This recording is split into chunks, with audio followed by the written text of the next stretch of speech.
Tout pouvoir m'a été donné dans le ciel et sur la terre. Il y a plusieurs demeures dans la maison de mon Père. Si cela n'était pas, je vous l'aurais dit. Je vais vous préparer une place. Et lorsque je m'en serai allé et que je vous aurai préparé une place, je reviendrai et je vous prendrai avec moi, afin que là où je suis, vous y soyez aussi. Vous savez où je vais et vous en savez le chemin. Je suis le chemin, la vérité et la vie. Nul ne vient au Père que par moi.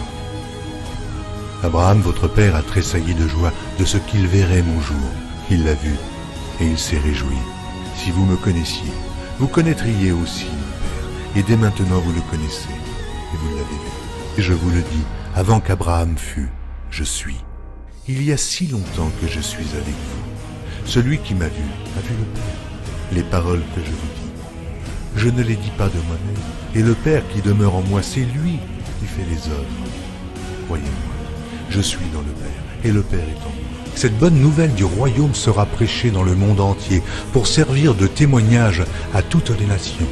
Celui qui croira et qui sera baptisé sera sauvé, mais celui qui ne croira pas sera condamné. Je m'étonne que vous vous détourniez si promptement de celui qui vous a appelé par la grâce de Christ pour passer à un autre évangile. Aucun mensonge ne vient de la vérité. Sinon, celui qui nie que Jésus est le Christ, celui-là est l'antéchrist, qui nie le Père et le Fils. Quiconque nie le Fils n'a point non plus le Père. Quand un ange du ciel annoncerait un autre évangile que celui que nous vous avons prêché, qu'il soit anathème. Moi, Jésus, j'ai envoyé mon ange pour vous attester ces choses. Je le déclare à quiconque entend les paroles de la prophétie de ce livre. Si quelqu'un y ajoute quelque chose, Dieu le frappera des fléaux décrits dans ce livre.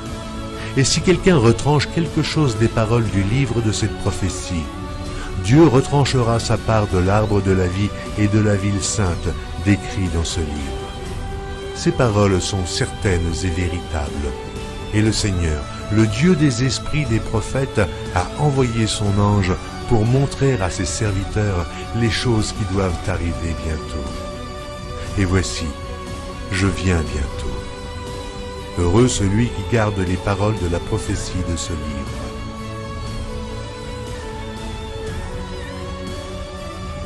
Voici, il vient avec les nuées, et tout œil le verra, même ceux qui l'ont percé.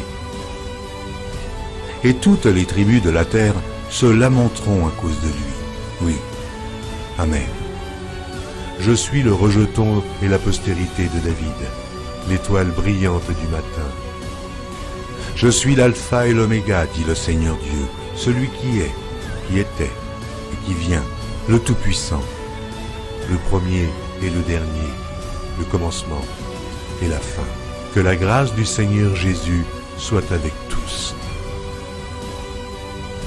Moi, Jésus, je viens bientôt. Vous êtes d'en bas, moi je suis d'en haut. C'est pourquoi je vous ai dit que vous mourrez dans vos péchés.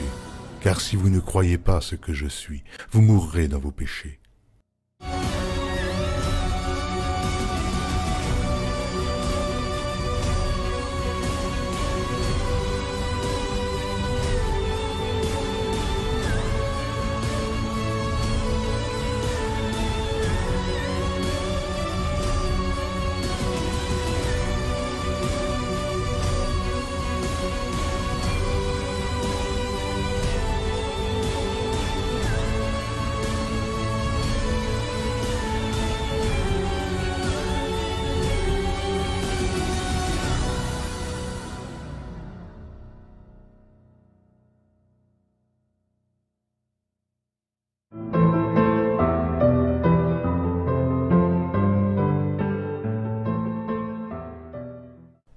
Fuis les passions de la jeunesse et recherche la justice, la foi, la charité, la paix, avec ceux qui invoquent le Seigneur d'un cœur pur.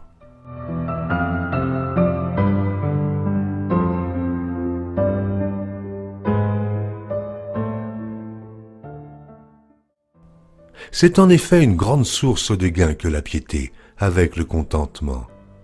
Car nous n'avons rien apporté dans le monde, et il est évident que nous n'en pouvons rien emporter. Si donc nous avons la nourriture et le vêtement, cela nous suffira.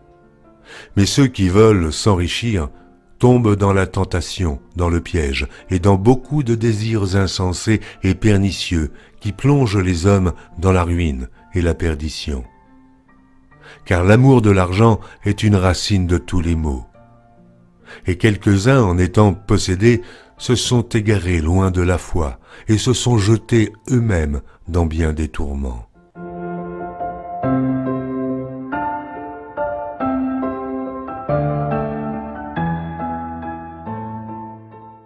Ne vous amassez pas des trésors sur la terre, où la teigne et la rouille détruisent, et où les voleurs percent et dérobent. Mais amassez-vous des trésors dans le ciel, où la teigne et la rouille ne détruisent point, et où les voleurs ne percent ni ne dérobent. Car là où est ton trésor, là aussi sera ton cœur.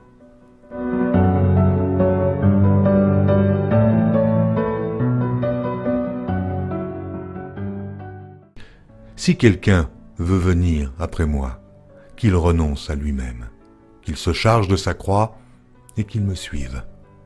Car celui qui voudra sauver sa vie la perdra, mais celui qui perdra sa vie à cause de moi et de la bonne nouvelle la sauvera.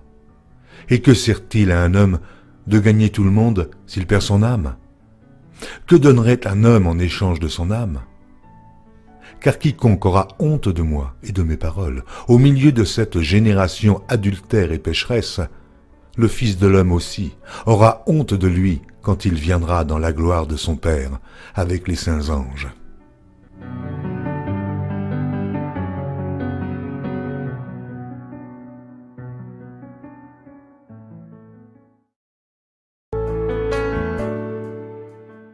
Adultères que vous êtes, ne savez-vous pas que l'amour du monde est inimitié contre Dieu? Celui donc qui veut être ami du monde se rend ennemi de Dieu. Croyez-vous que l'Écriture parle en vain? C'est avec jalousie que Dieu chérit l'Esprit qu'il a fait habiter en nous. Il accorde au contraire une grâce plus excellente.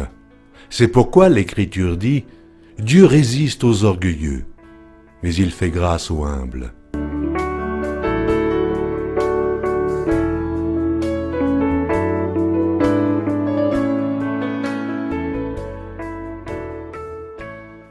Ne vous livrez pas à l'amour de l'argent. Contentez-vous de ce que vous avez, car Dieu lui-même a dit « Je ne te délaisserai point, et je ne t'abandonnerai point. »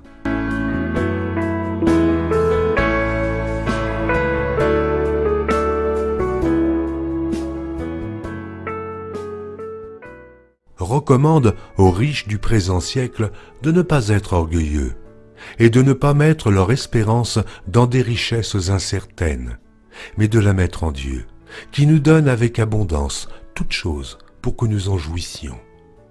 Recommande-leur de faire du bien, d'être riches en bonnes œuvres, d'avoir de la libéralité et de la générosité, et de s'amasser ainsi pour l'avenir un trésor placé sur un fondement solide, afin de saisir la vie véritable.